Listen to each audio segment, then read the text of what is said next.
I think a lot of people are wasting their money on going to see horror movies. Do you like horror movies? Slasher, bloody, eyeball hanging out, hack 'em up with a machete movies. You know what? I don't ever have to see a scary movie as long as I live again. Because I have done the scariest thing a human can do outside of a federal penitentiary. I have taken a Greyhound bus across America on purpose. Wes Craven should film that next time, and he'd have $1 billion seller right there. Have you taken a Greyhound bus before? There is a self-esteem builder right there, I gotta tell you. Your life didn't turn out the way you wanted it to? Trust me. Take a little moment, get in the car, go down to the Greyhound bus station, take a little peek around the building there, and you will cheer right up in about 4 seconds. It looks like a family reunion for the Munsters going on in there. Same kind of people in every city, too. Mutants, trolls, junkies, people with teeth that look like Indian corn smiling at you.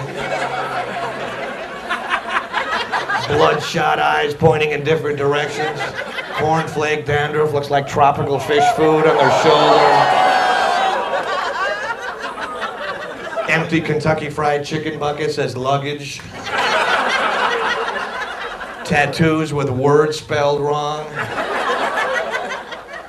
Crossed out with more words spelled wrong underneath.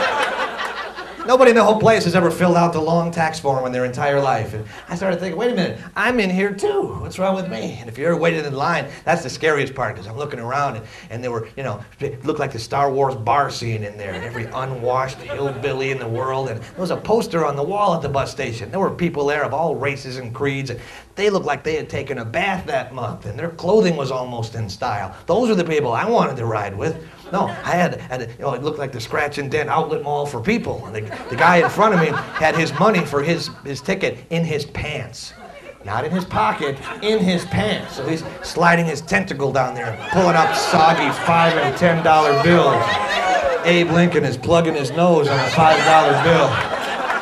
Thoroughly disgusting. How could this get any worse? Mr. Lucky is involved, it always gets worse. I am standing right behind this dude, so who gets most of that in change?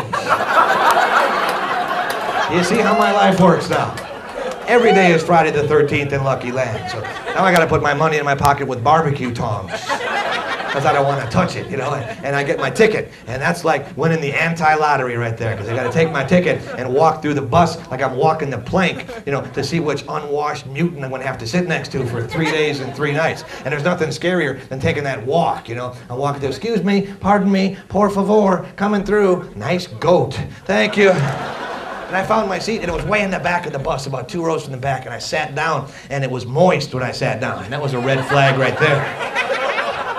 And I wanted to see the country, but I couldn't because all the window seats were taken. So there was a guy sitting next to me that was sleeping, and he was sleeping when I got on, and he was sleeping when I got off. And when I sat down, he just started snoring uncontrollably. Ever see a guy like that? Just goes.